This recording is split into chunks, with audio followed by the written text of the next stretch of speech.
오늘은 우리 읽은 말씀을 가지고 진리가 너희를 자유케 하리라, 그런 주제로 말씀을 전하겠습니다. 여러분은 진리가 무엇이라고 생각하십니까? 진리. 어떤 사람들은 정말 구도자의 정신으로 평생 동안 진리가 뭔가를 찾아다니는 사람도 있어요. 그냥 인생을 막 살지 않고. 진리가 뭡니까, 여러분? 누가 그렇게 물어보신다면 여러분은 뭐라고 대답하겠습니까? 진리. 그것을 위하여 여러분의 모든 것을 희생할 수 있고, 여러분이 가진 모든 것을 헌신할 수 있고, 심지어는 여러분의 목숨까지도 바칠 수 있는 진리가 무엇이라고 생각하십니까? 여러분은 그런 진리를 발견했습니까? 일부 예배보다 아멘이 덜 나오는 것 같아요. 일부 예배는 다 발견했던데, 그 아멘. 2부 예배는. 저는 어떤 종교나 철학이나 과학 사상이 또는 어떤 성인 군자가 자기를 진리라고 주장할 수 있다면 인간의 근본적인 문제를 해결할 수 있어야 된다고 생각합니다. 세 가지 문제를 해결할 수 있어야 된다. 그래야 진리다. 첫째는 죄의 문제를 해결할 수 있어야 된다. 죄의 문제를. 두 번째는 죽음의 문제를 해결할 수 있어야 된다.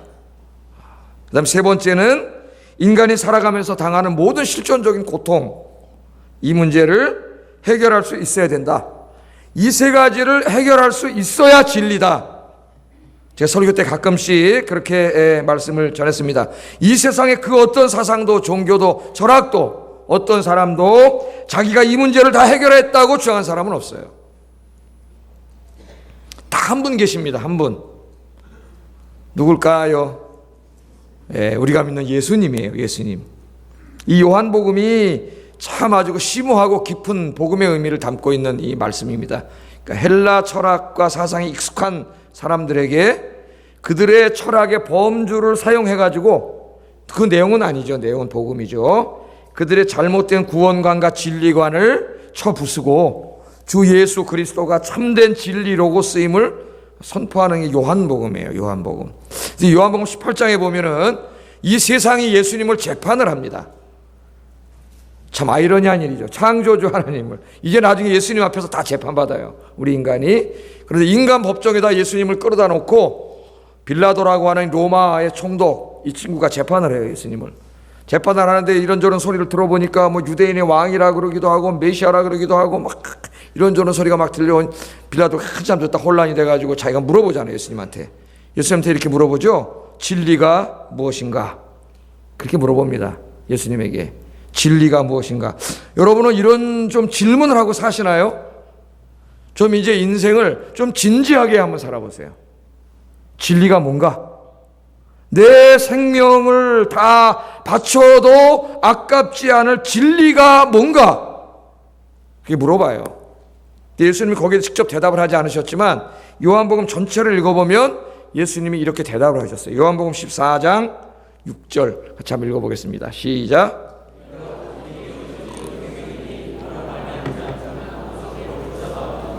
아멘. 예수님이 뭐라 그랬어요? 내가 곧 진리다 그랬습니다. I am the way and the truth and the life. No one can go to the Father except by me. 우리 저기요 홍콩에서 오신 분이어서 제가 영어를 읽어드렸습니다. 예수님이 곧 내가 곧 진리다. 진리다. 그렇게 말씀을 했어요. 예수님께서 진리가 되시려면 아까 제가 말씀드렸던 죄와 죽음과 고통의 문제를 해결하셨어야 진리입니다. 하셨나요? 안 하셨나요? 십자가에서 우리 죄를 짊어지시고 대신 죽으심으로 우리의 죄의 문제를 해결해 주셨습니다. 3일 만에 부활하시고 영생을 주심으로 우리의 죽음의 문제를 해결해 주셨어요. 그리고 부활하실 때에 사탄의 권세를 깨트림으로 사탄이 가져다주는 온갖 인간의 실존적인 고통으로부터 우리를 해방시켜 주셨습니다. 할렐루야. 오늘 아침에 저는 진리이신 예수님에 대해서 설교를 하려고 합니다. 예수님에 대해서. 바라기는 오늘 예배에 참석하신 모든 분들이 이 설교를 듣고 진리이신 예수님을 만나 죄사함과 영생의 복을 누리는 귀한 시간 되시기를 주의 이름으로 축복합니다. 자, 요한복음 7장부터 보면은 예수님이 이제 유대인의 그 명절인 초막절에 예루살렘에 오셔서 설교를 하시는 내용이 나와요. 초막절 설교가 끝나고 성전에서 계속 남으셔서 예수님이 하나님 나라의 복음을 가르치십니다. 오늘도 설교를 하시는데 설교의 주제가 뭐냐면은 진리와 자유예요. 진리와 자유. 굉장히 신학적이고 철학적인 그런 설교입니다. 진리와 자유. 오늘 31절 하반절부터 32절 같이 한번 읽어보겠습니다. 시작.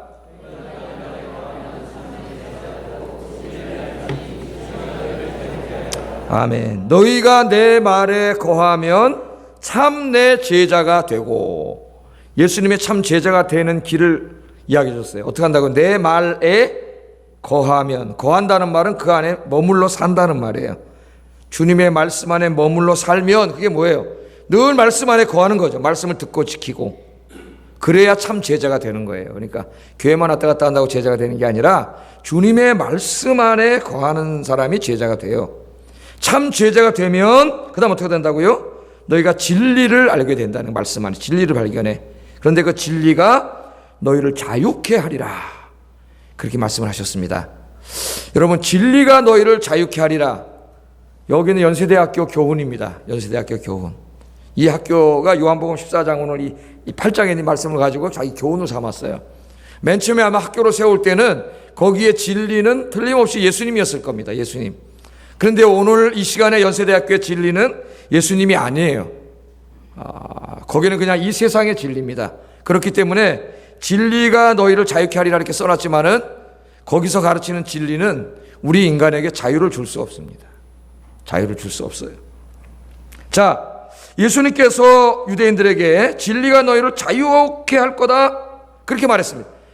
자, 내가 너에게 자유를 주겠다. 그것은 곧 뭘 전제하고 있는 겁니까? 그들이 무엇인가에 속박되어 있다는 것을 전제하고 있는 거예요. 그들이 누군가에게 노예 상태로, 종의 상태로 있다는 것을 전제하는 겁니다. 그러니까 내가 거기서부터 너희를 자유케 하리라 그렇게 말씀을 하셨죠. 그랬더니 이 설교를 듣고 유대인들이 반발을 했습니다.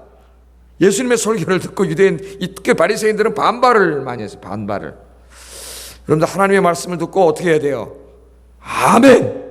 아멘. 이제 뒤에 예수님 말씀하시잖아요. 너희들은 하나님의 자손이라고, 자녀라고 떠들어대지만 하나님의 자녀가 아니라 그러죠. 마귀의 자녀라 그래요. 마귀의 자녀. 충격적인 말이에요. 거기 뭐 바리새인들, 성경학자들, 율법학자들 이런 사람들인데 다 자기들이 하나님의 자녀라는데 너희 마귀의 자녀라 그래요. 왜? 네가 진짜 하나님의 자녀면 내 말을 들었어야지 맞다는 거야. 이 설교를 들어야 되는데 이 말을 듣고 반발을 해. 반발을. 뭐라고 반발을 했느냐? 33절 한번 읽어보겠습니다. 시작. 어찌하여 우리가 자유롭게 되리라 하느냐? 반발을 해요. 자유를 주겠다 그러니까 뭐라 그래? 우리가 아브라함의 자손이라. 아브라함의 자손은 이제 언약의 자손, 약속의 자손, 하나님의 자식이란 말이에요. 하나님의 자손이란 말입니다. 굉장히 민족적인 신앙적인 자부심이 들어가 있는 말이에요. 하나님의 선택받은 백성이라는 거예요. 우리가 하나님의 선택받은 백성이 남의 종이 된 적이 없다. 지금도 종의 상태에 있지 않다. 그런데 왜 우리에게 자유를 준다고 그러느냐? 그렇게 반발을 했습니다. 여러분. 자, 자기들이 종이 아니래요. 종이 된 적이 없대요. 근데 지금 이 말을 하고 있는 바로 그 당시에 그때 이 이스라엘은 로마의 속국이었습니다. 속국. 로마가 유대인들에게 종교적 자유와 자치권을 어느 정도 인정해 주었지만 그들은 엄연한 로마의 식민 통치를 받는 노예 상태에 있었거든요. 정치적으로, 군사적으로, 외교적으로 로마의 종이었습니다. 종. 그것만 있나요? 그 전에는 누구의 종이었어요? 예? 헬라의 종이었어요. 그 전에는 누구의 종이었어요? 페르시아의 종이었어요. 그 전에는 바벨론의 종이었어요. 500년 그들의 모든 역사가 다 종의 역사인데 오늘 이들이 펄쩍 뜁니다. 펄쩍 뛰어. 우리가 무슨 종이냐? 아브라함의 자손인데 우린 종이 된 적이 없다. 그렇게 이야기하고 있습니다.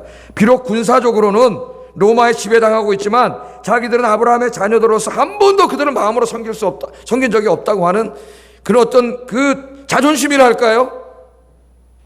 열등의식입니다. 자존심이 열등의식이에요. 열등의식 있는 사람은 그 얘기를 하면 막 부정을 하죠.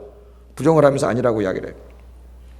자, 여기에는 유대인들의 강한 민족적 자부심이 들어있지만 뒤집어서 보면 자기들이 지금 이 로마에게 식민 통치를 당하고 있는 걸 얼마나 끔찍하고 비참하게 생각하고 있는가가 여기 담겨져 있어요. 이 말 속에. 그걸 막 부정함으로써 비록 군사적으로 정치적으로는 이렇게 당하고 있지만 우리 마음으로는 섬긴 적이 없다고 하는 굳이 그런 걸 내세우면서도 자존심을 내세우고 있는 거죠. 네. 그 당시에 유대인들은요, 이 로마로부터 벗어나기를, 종의 상태에서 벗어나기를 간절히 기다렸습니다. 기도하고 율법을 지키고 메시아가 오기를 기다리고 사실은 그렇게 하고 있었어요, 지금 그들이. 그래서 나중에 예수님 설교하신 한 30년 지난 다음에 유대인들이 로마랑 전쟁을 합니다. 독립전쟁을 일으켜요. 한 6년 정도 독립전쟁을 일으킵니다. 그러니까 대단한 민족이에요. 그 당시에 로마는 지중해 연안 일대뿐만 아니라 전 세계 유럽을 전부 지배하던 방대한 강력한 제국입니다. 어디로 가도 백전백승. 감히 당해낼 나라가 없어요. 에? 저 지금 영국, 잉글랜드 지방까지 다 로마라니까. 그러니까 독일의 지금 남부 지방 다 로마예요. 그래서 이 지중해가 로마의 내해예요, 내해. 로마라는 나라의 그 안에 있는 바다였어요, 그 당시에. 그게 주변의 나라가 다 로마이기 때문에, 예? 지금은 지중해 주변에 수십 개 나라가 있지만 옛날에 그게 다 로마니까 지중해는 로마의 호수밖에 안 됐어요, 그 당시에. 예, 그런 나라였어요. 근데 거기에 전쟁을 합니다. 6년 동안 전쟁을 해요, 6년 동안. 그 다음 마지막 AD 70년에 예루살렘으로 다 모여갖고 일사항전을 벌이죠. 일사항전. 이제 거기서 만약에 항복을 한다거나 성에서 빠져나가는 사람은 자기들이 다 죽여요. 못 나가게 하는 겁니다. 여러분 옛날에 일본도 그 2차 대전 때 이제 전쟁에서 나중에 막바지 미국에게 막 이제 지니까 말이죠. 막 그 태평양 연안에 그 얻었던 섬들과 나라 다 뺏기지 않습니까? 일본 사람이 얼마나 대단한 사람이냐면은 동남아시아를 일단 점령해가지고 동남아시아에 있는 풍부한 지하 자원을 무기로 삼아서 미국을 치려고 그런 나라예요. 그러니까 이게 보통 나라, 아시아 국가에서 미국과 선전포고가 전쟁한 나라가 어디 있습니까? 이 세계에. 이게 대단한 나라예요. 우리나라는 미국을 아름다울 밑자를 써서 미국이라 하지만 걔네들은 쌀 밑자를 쓴다 그래요.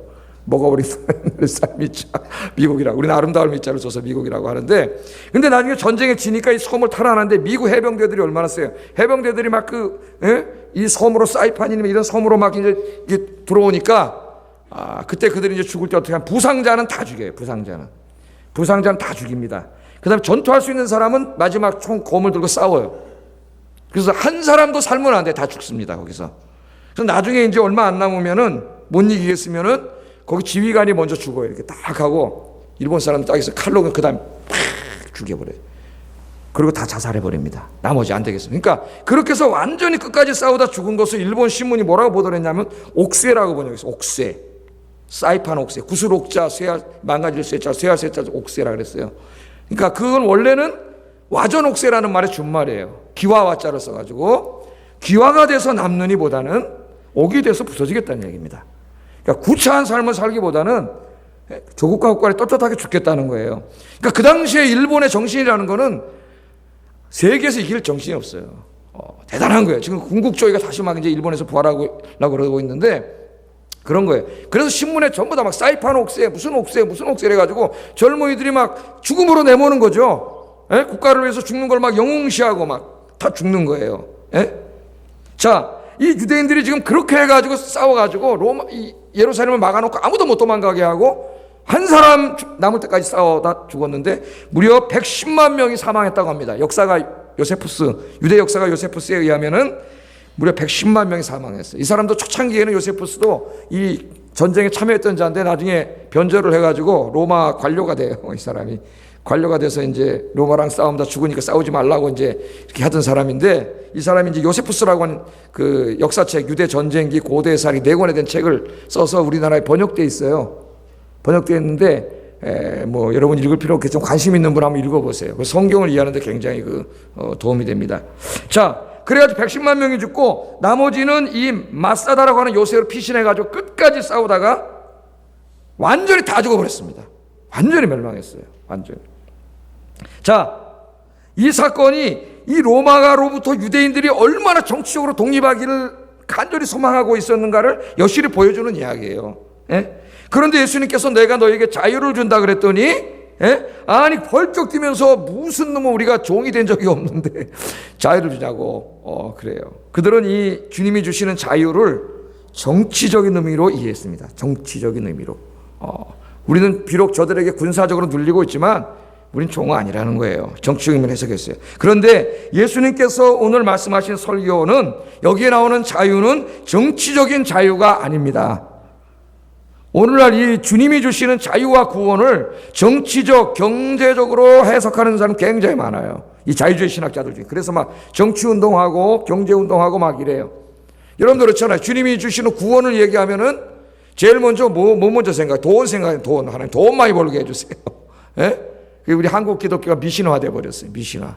돈만 따지다. 주님은 구원을 주시는데 돈을 요구하는 돈을. 자, 우리 여기 예수님이 얘기하신 얘기는 정치적인 의미의 자유가 아니고 오늘 신학적이고 영적인 의미의 자유입니다. 유대인들은 지금 로마의 속박을 받고 있어요. 그래서 로마로부터만 해방되면 불행이 사라질 것, 그리고 모든 문제가 해결될 거라고 생각을 했습니다. 그런데 예수님은 그렇지 않았어요. 그 로마로부터 해방돼봤자 문제가 해결되는 게 아니에요. 왜? 로마는 아무것도 아니에요. 로마는 로마 배후에서 로마를 이용해서 죄 짓게 하는 더 큰 어떤 큰 죄의 세력의 꼭두각시에 불과하다는 거예요. 꼭두각시. 성경이 계속 그걸 말해요. 유대인들은 로마가 원흉이라고 봤어요. 저것만 때려 부수면 된다. 그런데 아니에요. 그 로마가 없어진다고 인생의 문제가 해결되지 않아요. 예수님이 34절에 이렇게 말씀하십니다. 같이 읽어보겠습니다. 시작.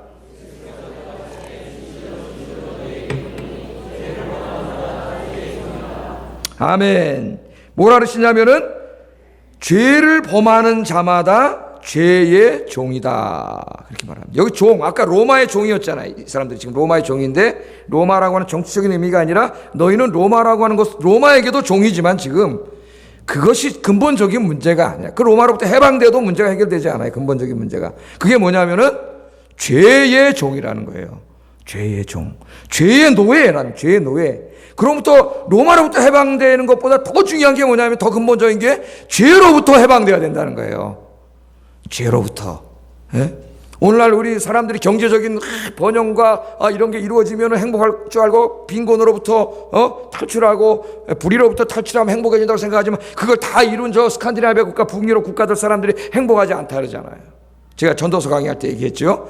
삶이 권태롭고 자살률이 높아지고 행복하지가 않아. 우리 거기서 깨달아야 돼요. 돈이 인생의 문제를 해결해 주지 않아. 돈이 없을 때는 그럴 것 같은데 그게 많아지면 그렇지 않다는 거예요. 속으면 안 돼요, 여러분. 우리는 근본적으로 죄의 종입니다. 죄. 그러므로 죄로부터 자유를 얻지 않으면, 죄로부터 해방되지 않으면 인생의 문제가 해결되지 않아요. 그럼 여기에 죄는 뭘까요? 죄. 여기에 죄 보세요. 죄의 종이라 그랬습니다. 죄를 인격화시키고 있어요. 인격화. 여기서 죄는 우리 인간이 매일 짓는 살인이나 간음이나 이런 개개의 행위를 말하지 않아요. 여기서 죄는 인간이 짓는 모든 죄들의 총합입니다. 총합.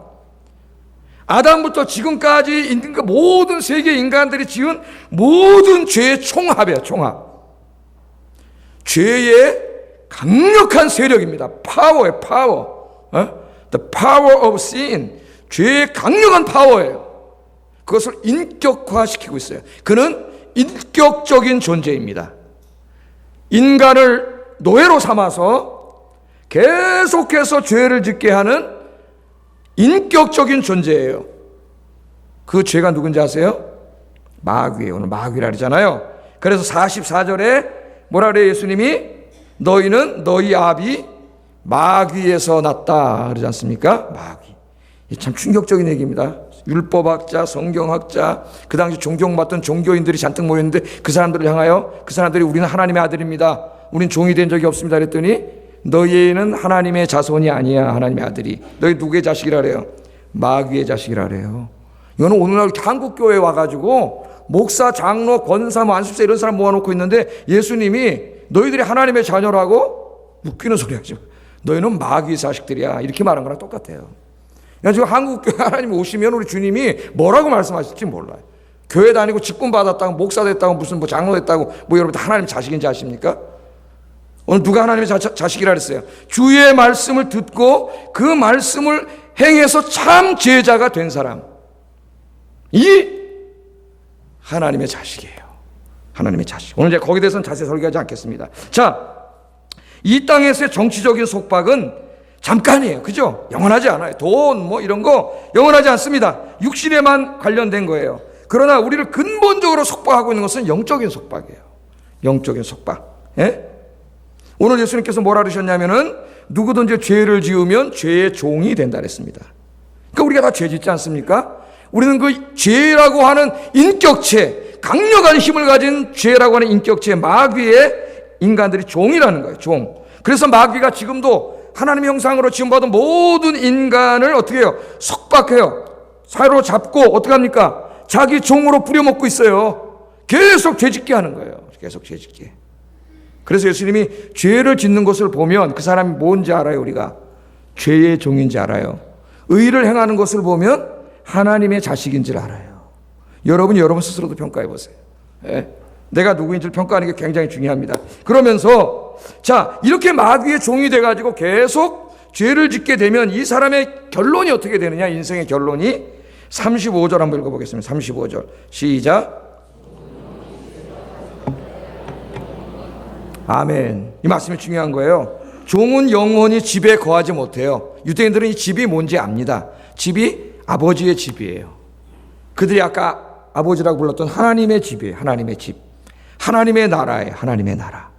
하나님께서 창조하신 세상을 다 새롭게 회복하시고 만들어 놓으신 이 땅에 하나님의 나라인데 종은 거기에 영원히 거하지 못해요. 그 하나님 나라의 축복에 참여하지 못해요. 그는 거기에 들어가 살지 못해요. 종은 누구예요? 죄의 종, 마귀의 종으로 계속 죄 짓고 댕긴 사람은 거기에 참여하지 못해. 그러나 아들은 거기에서 영원히 거하게 된다는 거예요.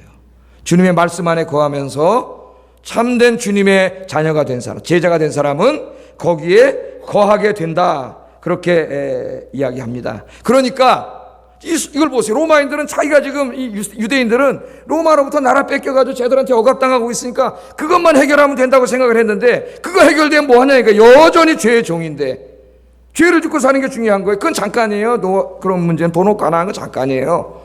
죄의 종이 돼서 마귀의 종이 돼서 계속 죄를 짓고 그걸 해결하지 못해 거기서부터 해방되지 못하면 이 사람은 이 축복에 거하지 못해요. 영원한 형벌에 처하게 돼요. 그러니까 근본적으로 우리가 어디로부터 해방돼야 됩니까, 여러분?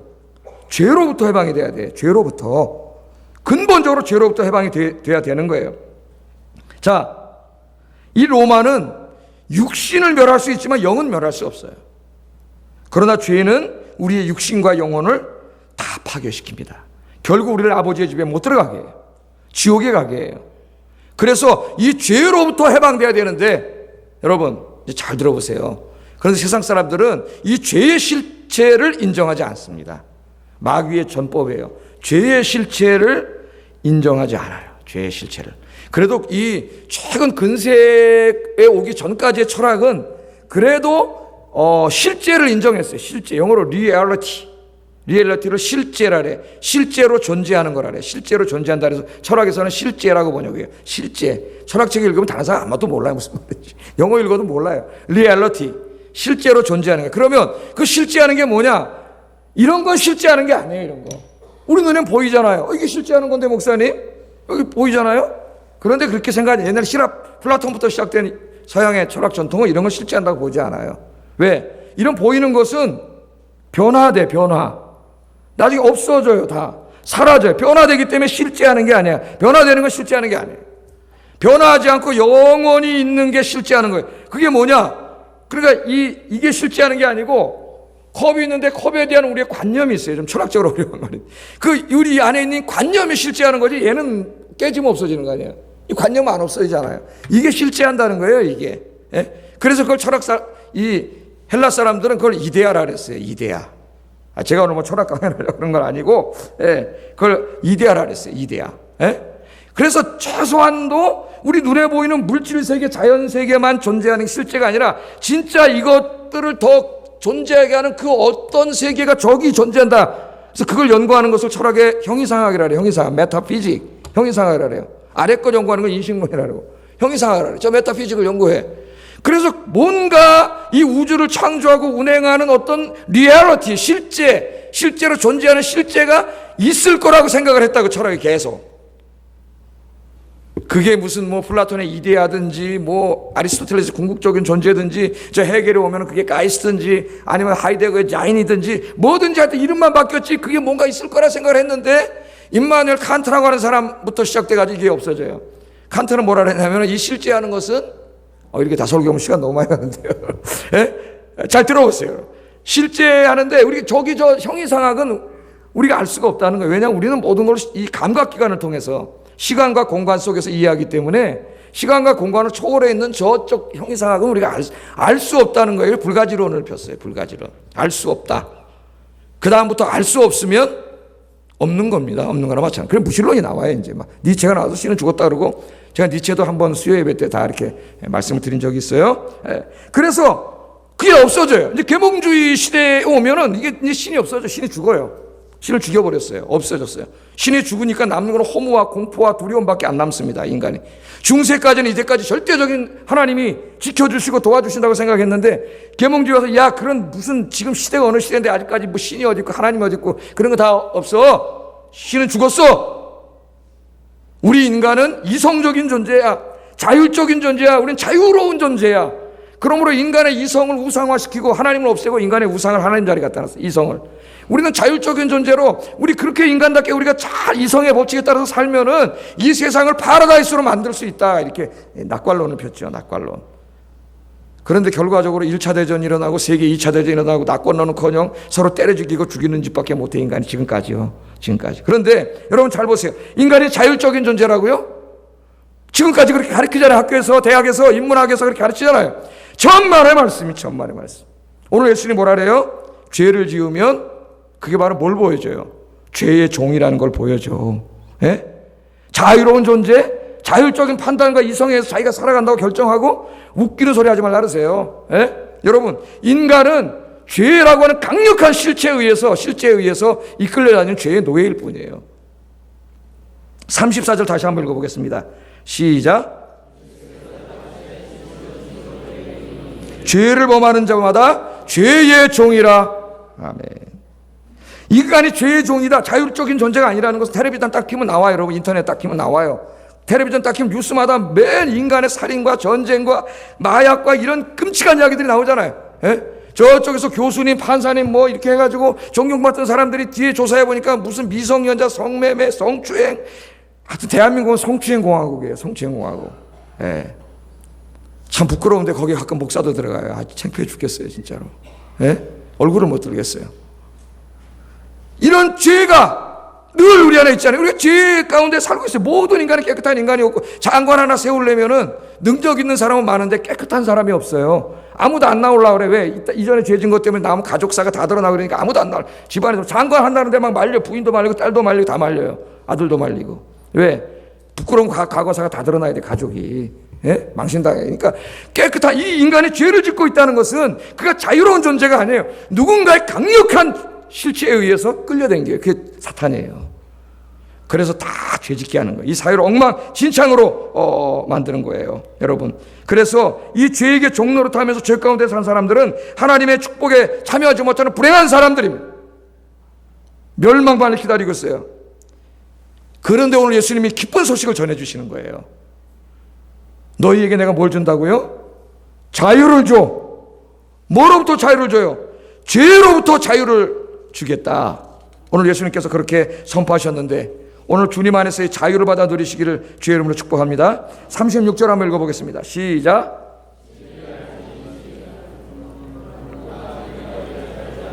너희가 참으로 자유로우리라. 아멘. 아까 진리가 자유케 하리라 그랬는데 이번에 아들이 자유케 하리라 하니까 같은 말이에요. 아들이 너희를 자유롭게 하면 너희가 참으로 자유로우리라. 이 죄의 실제로부터 자유를 줄 수 있는 건 이 세상에 없어요. 그런데 오늘 예수님이 뭐라냐면 아들이 너희를 자유롭게 하면 너희가 자유로울 수 있다는 거예요. 그 마귀의 통치로부터 자유로울 수 있다는 거예요. 할렐루야. 주님만이 주실 수 있어요. 주님만이. 여러분 인간을 보세요. 창세기를 딱 열어보세요. 뭐로 시작돼요? 하나님이 다 창조하셨어. 너무 아름다워. 샬롬. 부족한 게 없어요. 죽음도 없어요. 거기는 병도 없어요. 고통이 없어요. 슬픔, 이별, 미움, 갈등 이런 거 없어요. 그런데 한 장만 딱 넘기면 뭐예요? 타락해요, 인간이. 누구 때문에? 이 죄 때문에. 이 죄의 실제, 이 사탄에게 속아서 타락을 해요. 죄를 짓습니다. 죄를 지으니까 어떻게 돼요? 죄를 지으니까 하나님으로부터 떠나게 되고, 생명의 근원이 하나님으로부터 떠나게 되고, 하나님으로부터 생명의 근원으로부터 떠나니까 죽음이 찾아와, 병이 찾아와.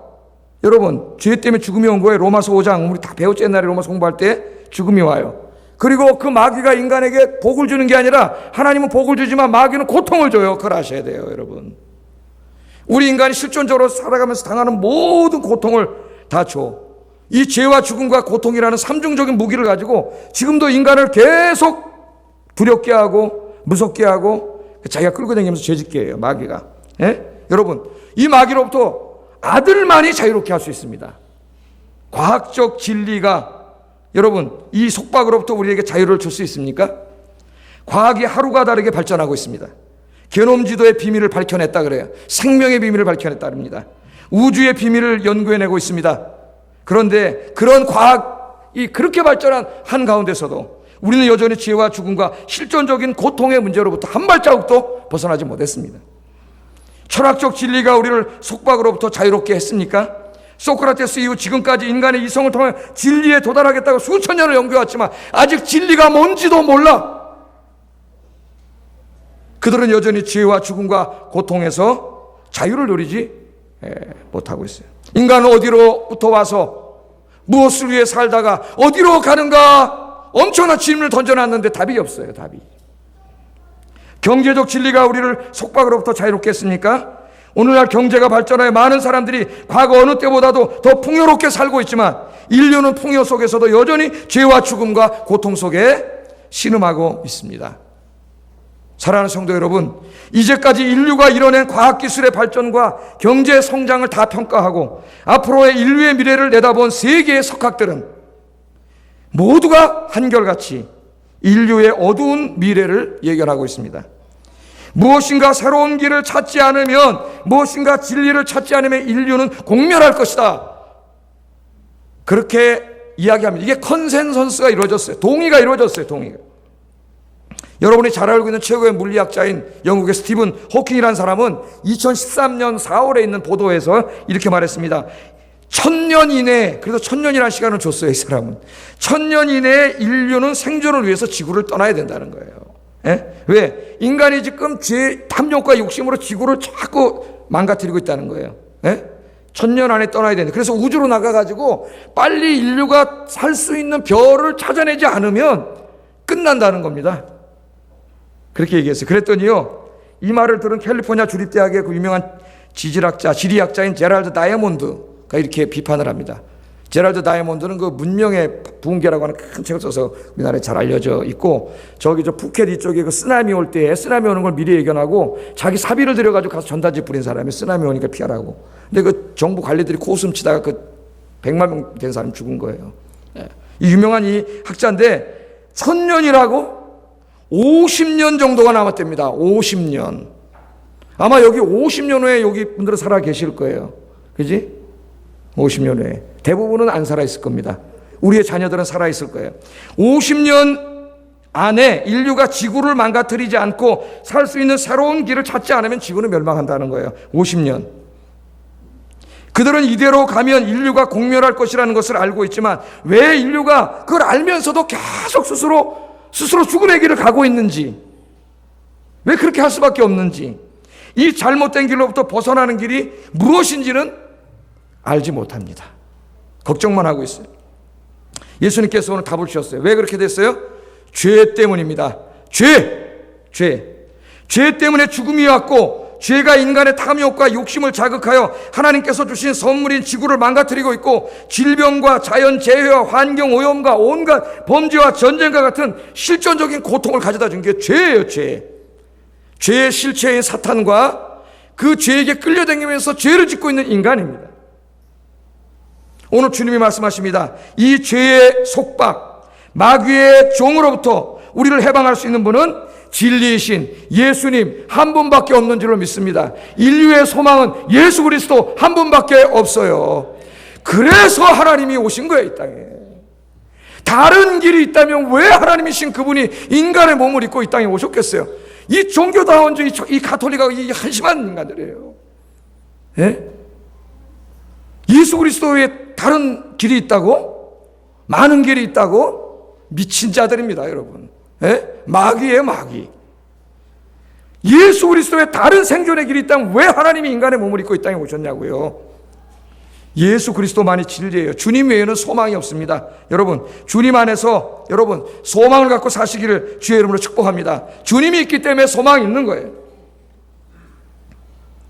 우리가 이처럼 예수 믿으면은요, 사탄의 삼중적인 고통, 무기로부터 해방돼. 그물로부터, 삼중적인 그물로부터 죄 사함 받기 때문에 죄의 속박으로부터 자유로워집니다.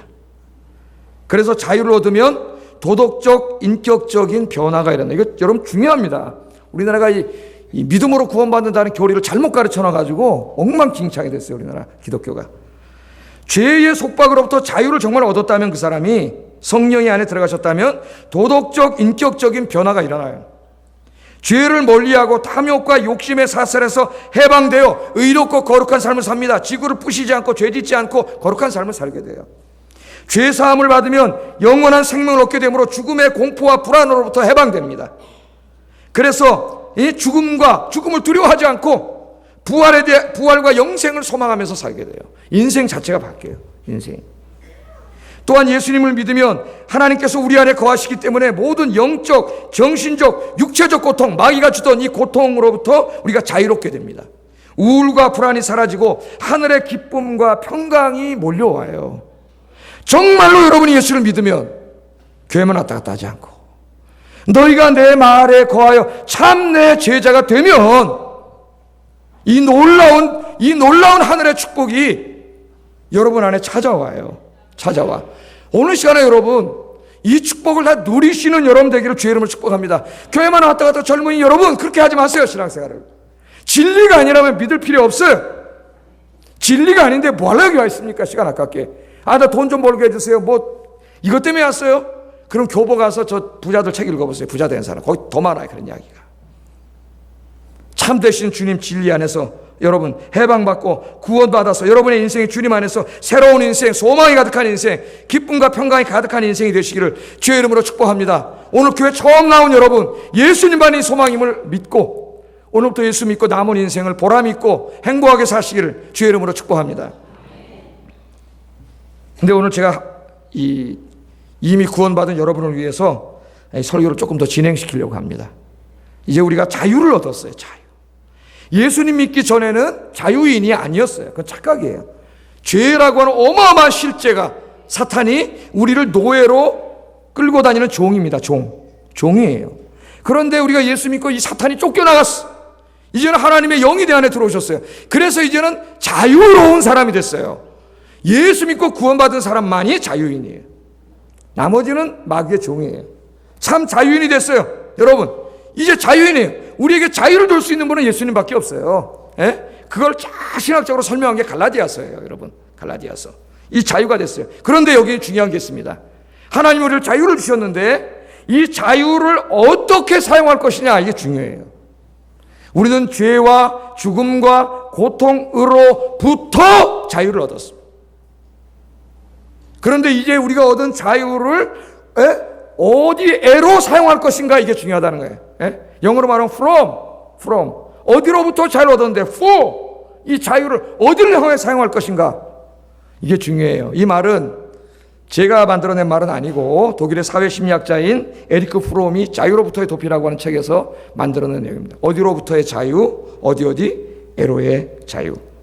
자, 사도 바울이 이렇게 말했습니다. 갈라디아서 5장 13절 읽어봅니다. 시작.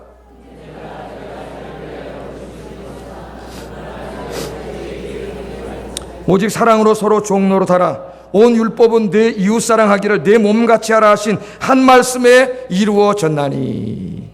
그리스도인의 자유에 대해서 이야기합니다. 이 갈라디아서 5장 6장은 그리스도인의 위대한 자유의 헌장이에요. 자유로 육체의 기회를 삼지 말라. 어떤 사람은 주님이 안에서 누리는 자유를 방종과 혼돈하는 사람이 있어요. 그래서 요새 젊은 친구들이 교회 다니고 봉사도 하고 교사도 하고 선거대도 하지만 하나님이 자유를 주셨는데 세상의 자유도 우리가 누려야죠, 어느 정도는. 예? 그래서 자유를 누린다 그래서 같이 가서 세상 사람들 술 먹고 담배 피고 놀고 춤추고 다예요. 그런 친구들이 있어요. 여러분, 그거는 자유가 아니라 다시 종노릇하는 거예요. 종노릇. 다시 마귀에게 종노릇하는 거예요. 그건 방종이지 자유가 아니에요.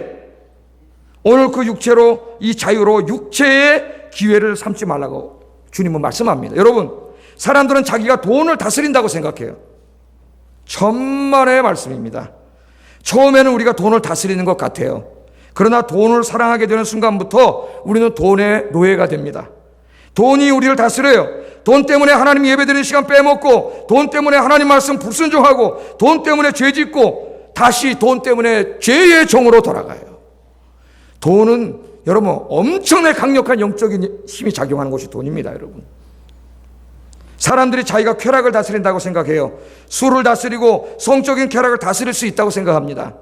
절제되게 즐기자, 천만의 말씀이에요.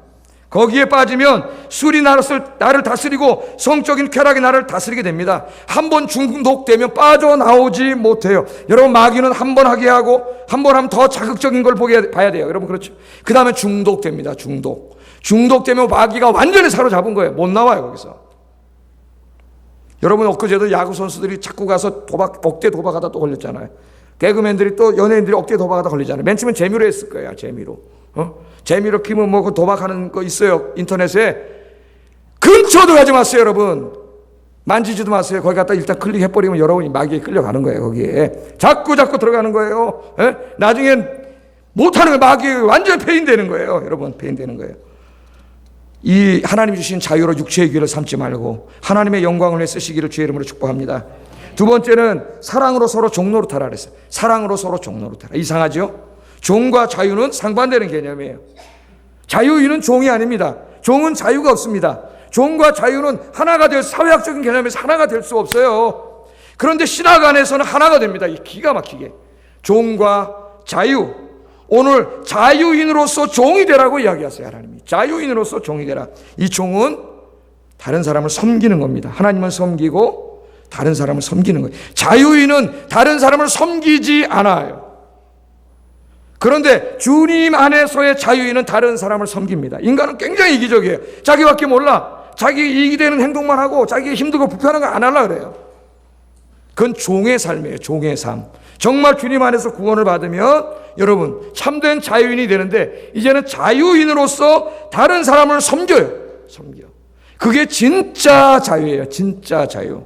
자유는 나를 위한 것이 아니라 타인을 위한 것입니다. 타인을 위해. 그래서 성경은 사랑으로 서로 종노릇하라 그랬습니다. 여러분, 노예는 어때요? 억지로 하는 거죠. 하기 싫어서. 안 하면 혼나고 매 맞고 그러니까 억지로 하는 거예요. 하기 싫은데. 그러나 자유인은 그런 게 아니에요. 예? 사랑으로 하는 거예요. 기쁨으로 하는 거예요. 자발적으로 하는 거예요. 즐거워서 하는 거예요. 여러분, 교회 일할 때 여러분 종입니까? 자유인입니까? 하기 싫은데 체면상, 물론 안 하는 사람보다 체면상이라도 하는 게 좋아요. 예, 하세요, 일단. 그러나 진짜 자유인은 기쁨으로 해요. 즐거움으로 해요. 너무 행복해요. 행복해. 여러분, 하나만 얘기하고 제가 설교 마칠게요. 마더 데레사 여러분 잘 아시죠? 한평생을 인도에 가서 나병 환자들 섬기며 살았던 그런 사람입니다. 데레사가 하루는 기자들에게 이런 말을 했습니다. 잘 들어보세요. 100만 달러를 준다고 해도 나병 환자를 만지고 싶지 않다고 어떤 사람이 내게 말했습니다. 나 같으면 100만 달러 줘도 못 만지겠는데요. 그랬다는 거예요. 나는 대답했습니다. 나 또한 마찬가지입니다. 돈 때문이라면 200만 달러를 준다 할지라도 지금 일을 할 수 없습니다. 그러나 하나님의 사랑 때문에 이 일을 기쁘게 합니다. 여러분이 이 정도의 자유인이 되시기를 주의 이름으로 축복합니다. 이 정도의 성숙한 신앙인이 되기를 주의 이름으로 축복합니다. 그러면서 이렇게 말했어요. 모든 것은 기도에서 시작됩니다. 하나님께 사랑을 간구하지 않고서 우리는 사랑을 가질 수 없으며 다른 사람에게 사랑을 나누어 줄 수는 더욱더 없습니다. 자기가 이 나병 환자를 도울 수 있는 힘은 자기 안에서 나오는 게 아니야. 누가 주는 거예요? 기도할 때 하나님이 주시는 거예요. 내일부터 우리가 특별 새벽 기도 하는데 우리의 기도가 좀 바뀌어야 됩니다. 이제는 이런 기도를 해야 돼요. 하나님, 내 안에 주님의 사랑을 주셔서 이 사랑으로 다른 사람을 섬기게 하여 주시옵소서. 맨날 돈만 달라 그러지 말고 하나님 앞에 가서 내 믿음과 신앙이 성숙하여서 기쁨과 즐거움으로 주님을 섬기게 하여 주시옵소서. 이웃을 섬기게 하여 주시옵소서. 기도하시는 여러분 되기를 주의 이름으로 축복합니다. 기도하겠습니다. 말씀을 생각하면서 기도하겠습니다. 오늘 교회 처음 나오신 분 있습니까? 죄와 죽음과 고통으로부터 우리를 자유롭게 할 수 있는 분은 예수님밖에 없습니다. 예수 믿고 오늘부터 행복하게 사시기 바랍니다. 두 번째, 이미 예수 안에서 자유를 얻은 분들이 있습니까? 하나님께서 주신 자유로 세상을 즐기는 데 사용하지 말고 하나님과 이웃을 섬기는 데 사용하시는 삶을 살기 바랍니다. 두 가지로 해서 기도하겠습니다. 사랑하신 아버지 하나님, 감사합니다. 오늘도 이 귀한 말씀을 통하여 오늘 주님